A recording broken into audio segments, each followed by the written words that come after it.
Bunu heç kim demir. Amma demək lazımdır. Bədən həyatın əsas fundamentidir. Bədən nəyə görə həyatın fundamentidir? Çünki biz möcüzəvi varlıqlarıq və hərdən təsəvvür eləmirik ki, biz bu bədənin içindən bütün hər şey eləyirik. Məsəl üçün, yeməyi bədəndən yeyirik, zövq alırıq hər bir şeydən, bədəndən zövq alırıq, hissiyatımız bədəndəndir, görməyimiz bədəndəndir. Banal səslənə bilər, elə belə adi səslənə bilər, amma bunu dərk eləmək lazımdır ki, ilk növbədə başlamalıyıq bədənimizə. İdeyadır, puldur, planlardır, hamısı ikinci plandır bunlar. İlk növbədə bədənə qulluq eləməyə başlamaq lazımdır ki, sən bədəndən bütün işləri görürsən. Ona görə bədən zəifdirsə, sənin zehnin də zəifdir.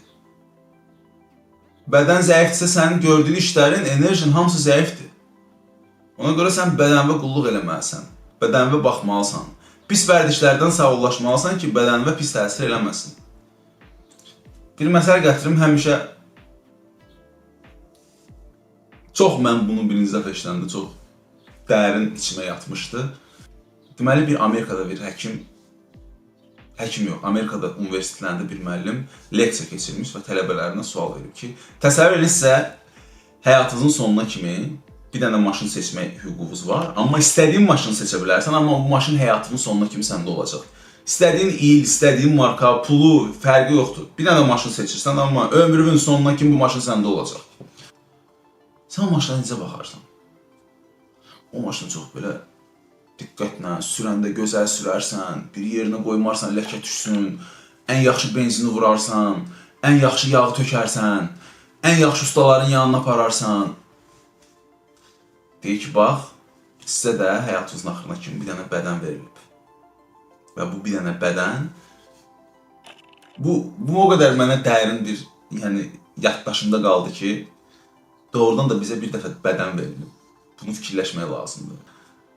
Ümumiyyətlə, araşdırmalara görə insan bədəninin minimal olaraq 45 milyon dollar dəyəri var. 45 milyon dollar bizim bədənimizin dəyəri var. Hələ bu statiyanı mən bir neçə il əvvəl oxumuşdum. Bəlkə də qiyməti qalxıb son illər ərzində.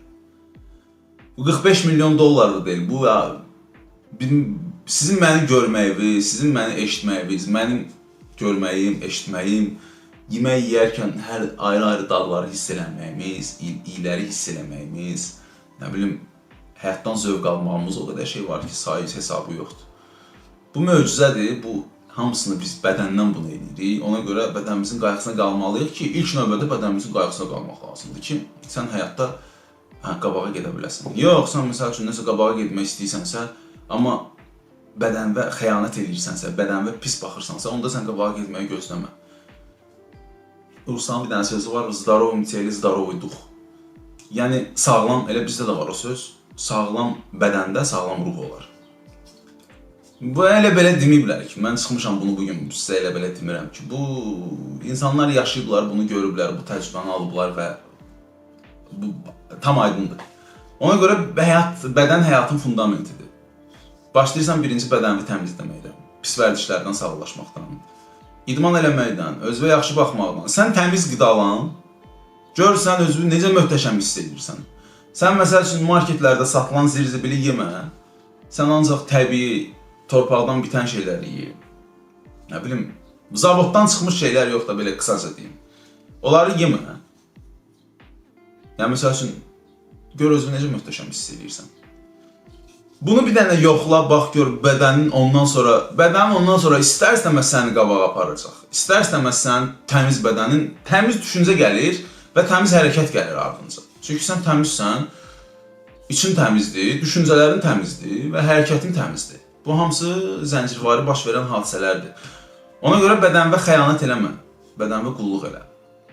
Bədənindən başla ilk növbədə, gündəlik çıx yarım saat, 1 saat gəzməklə məşğul ol. Bir gün bunu sal, bir gün qidalanmağı sal və bunu davamiyyətli şəkildə davam elə. İstər-istəməz görəcəksən ki, həyatın günü-gündən yaxşılaşır.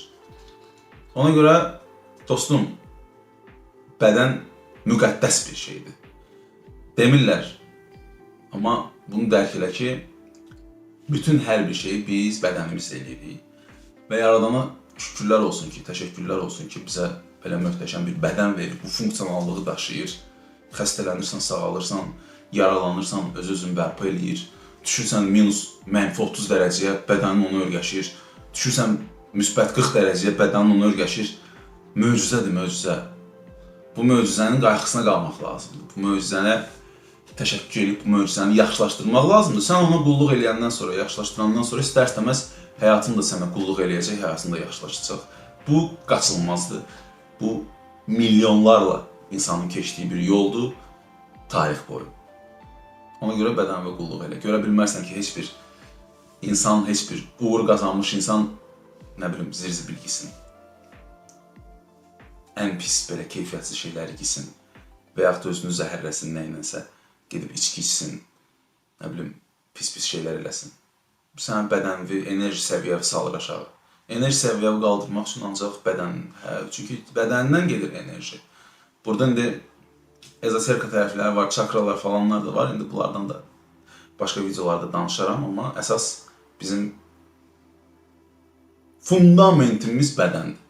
Ona görə nə qədər bədənimizə yaxşı baxırıq, maraqlan nə lazımdır bədəni yaxşılaşdırmaq üçün. İnternetdə sən yazırsan, statiyalar çıxır, mövzular çıxır, hamı yazır. Ona görə dostum, sənə təşəkkür edirəm və sənə arzu edirəm ki, arzu eləmirəm. Mən inanıram sənə ki, sən bugündən öz bədəni və fundamenti və qulluq eləməyə başlayacaqsan.